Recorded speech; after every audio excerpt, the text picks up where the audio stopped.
So I want to allow you to come into the convo, Sister Shay, but before I do that, I did promise hashtag Black Women that I would share her closing remarks from last week. So let me bring that onto the stream. And I don't know if it's because I'm sick. I don't know what it is, y'all, but y'all bear with me. Hopefully the audio plays for y'all, but I'm going to try to play the audio right now. All right. Y'all let me know if y'all can hear the audio. Here we go. Be so arrogant.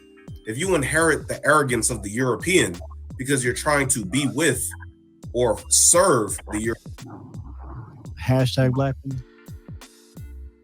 Oh, my turn? Okay. Yes, ma'am. Yes, ma'am. I'm just gonna say, because a lot of people have like a lot of like very extreme ideas about what it means to be divesting and all of that. But guess what? It has nothing to do with being proximity to whiteness. It's not about being white or Asian or anything else like that.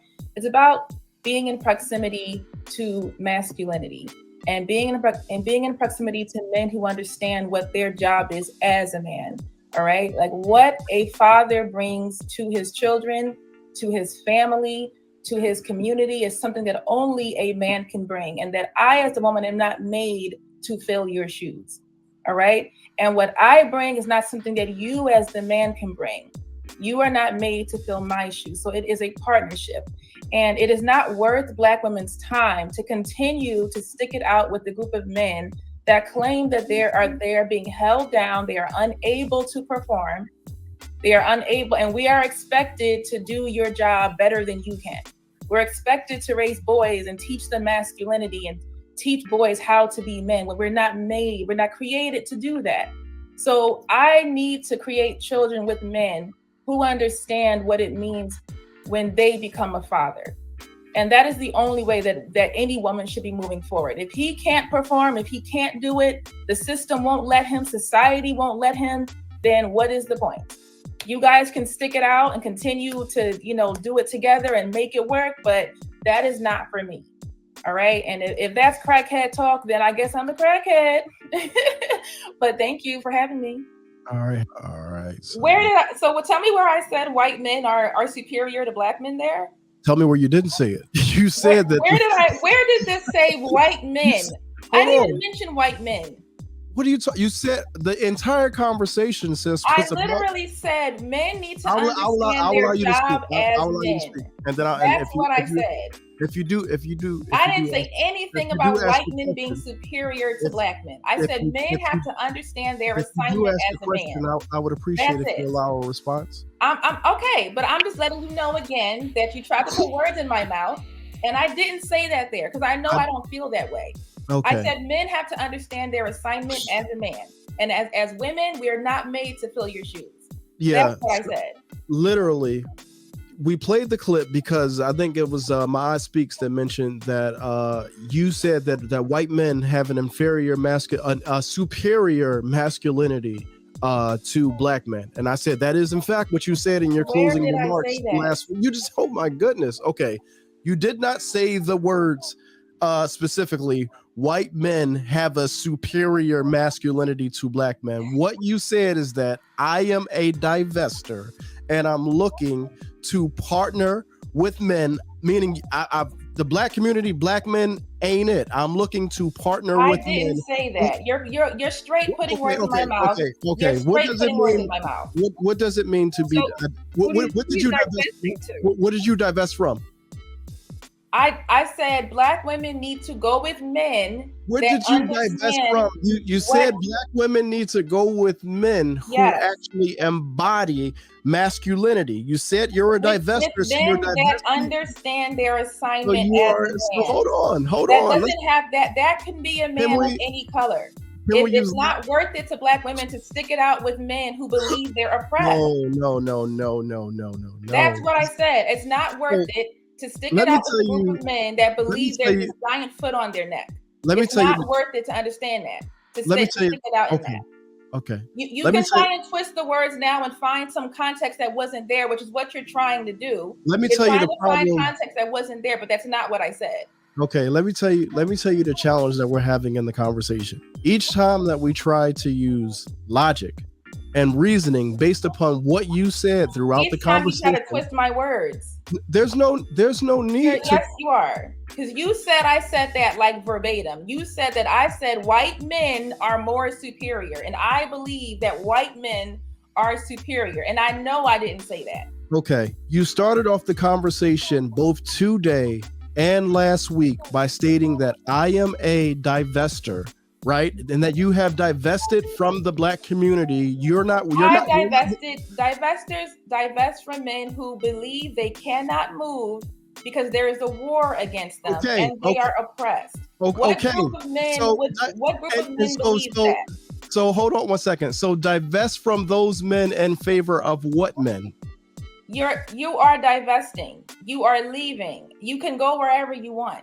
Okay. All right. So the argument that you won't allow us to pin you down on, and it's perfect, and it's perfectly fine. No. Please try and pin me down here. I'm not, because I want to get back to moderating, and I want to allow Chez, because I want this to be a conversation between y'all. I purposefully asked brothers not to call up to this panel so that the women could have the conversation, but I would like for you to at least try to be honest, and I feel like you're doing. I would love to be honest if you would not take my words out of context and tell me that I said things that I know I didn't say. Nobody is. And now you're trying to twist the context. Okay? No, we're not trying to twist the context. Yes, you are. Literally, you ended the conversation by saying you need to be where men are who have the masculinity and the masculine attributes that you have defined, and you said, did I not say with men that understand their assignment as a man from the Black community? You said that the group that you are divesting from does not possess them. Hence,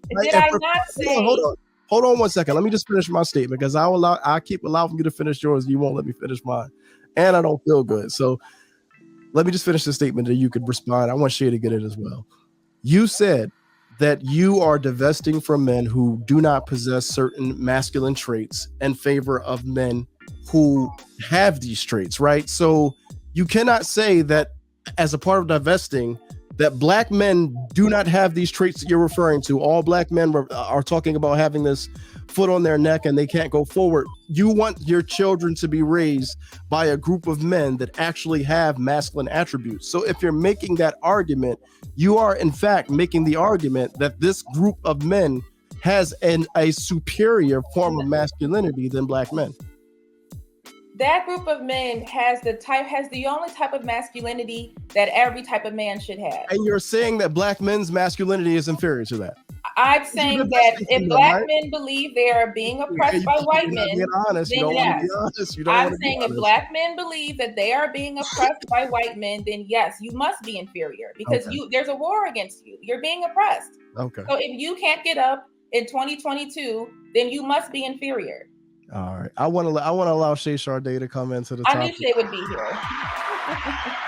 Hold on one second. Somebody said, can we please get back to the topic of the Black? You'll have to bear with me. I kind of came in later on. I had some followers hit me up and say, hey, you should hop on. So thanks for having me. I won't take up too much of your time, but what I would like to say is that, in my experience around these conversations, I find them to be incredibly disingenuous, because at the end of the day, there are broad statements made about a group of men as if that's everyone's experience.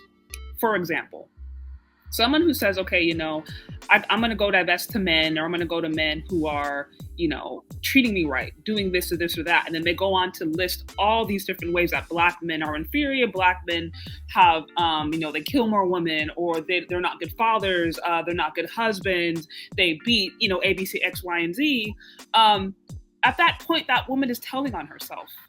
She's telling about her own experience. So the reason that these conversations are rarely logical, and at best they're anecdotal, and at best they're taking stats out of context, misusing them, misrepresenting them, it's because this has less to do about really logically who's better, who's worse. It's about the woman's experience, her felt experience. It's about her trauma with fathers, maybe bad relationships with Black men in her family, in her relationships. No woman who has grown up and had a good relationship with a dad, or had a good relationship with her husband or a boyfriend or brothers, or had positive experiences with Black men in her life would feel the need to now go online and say, I'm going to divest from all these dusty, naked Black men, because she would know in her real life that there's good Black men out there. Of course, she would also know, yeah, there's going to be trashy guys out there, but that's the same in any community.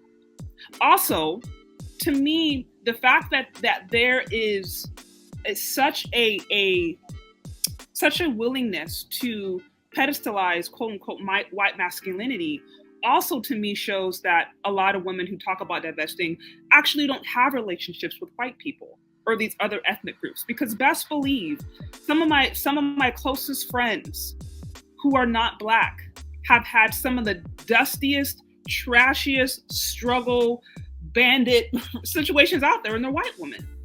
Italians, German, Irish. People have struggles. People who come from alcoholic backgrounds, people who come from lower socioeconomic backgrounds, which, by the way, white people are in that. This is why you have a rise of, a resurgence of white nationalism, because white men right now are struggling economically. So it's like people who struggle economically, you're going to find violence. You're going to find single parent households. You're going to find domestic abuse. All of these things plague all of the all communities. Violence. When you look at violence and you look at economics, when you control for economics, when you control for education, violence is the same across the board, across ethnicities, across ethnic groups. So all of these different situations and all these different stats that are used to try to say that Black men are inferior, what it really speaks to is the woman's personal, emotional experience with Black men that has usually been one built in trauma. Because when you look at the different stats that are used to try to dehumanize Black men, they just simply don't add up. I, in my life, can't identify with the divesting, because I could say there are wonderful Black men that I know. There are also Black men out there who have a ton of problems and a ton of issues. But I'm not now going to go say, well, Black men as a collective are A, B, C, X, Y, and Z, when I know that Black men struggling and fighting is why I have the opportunity to come online today and talk about this. The very phone that I use is because Black men did different innovations. The internet we're talking on is because of innovations of Black men. The majority of inventions in America were patented by Black men up until the 1920s, but we say Black men don't build. All these different things we do to try to paint a narrative, it's not based upon fact or logic, it's emotional. And this is why anytime you try to pin a Divester on anything she said, she will move the goalpost, because it's not about logic. It's about their brokenness. And I wish there could be a willingness or honesty to say, you know what? I don't like Black men because of A, B, Z, X, Y, and Z. And just being honest and saying, look, I'm traumatized by this. My dad left me, okay, for a white woman, or I was beat, or I was teased. Like, having real, honest conversations about the things that lead us to make these statements. But like I said, it's not based upon logic, and that's obvious because, case in point, you move the goalpost. You look at all the information, it is debunked. It is completely debunked. And in my humble opinion, It is not. But go on. Yes, in my humble opinion, this shows that this question will never be addressed until we get to the root. And the root, in my humble opinion, is self-hatred and undealt with trauma, and some issues, spiritual wretchedness, quite honestly. And an unwillingness and an inability to acknowledge the truth. And I think until that happens, we're going to continue to go around in circles. We're going to continue to have disingenuous conversations. It'll continue to maybe get views and get money, but it won't solve the problem because it's not addressing the root. Just my opinion. I appreciate that, ChezCharde. Mm-hmm. I definitely appreciate that. Hashtag Black Woman, I'll allow you to respond. I don't really have anything to respond to. So can we let's move the conversation. Yeah, I feel like I want to get back to the topic, because I see people in the chat saying the same thing.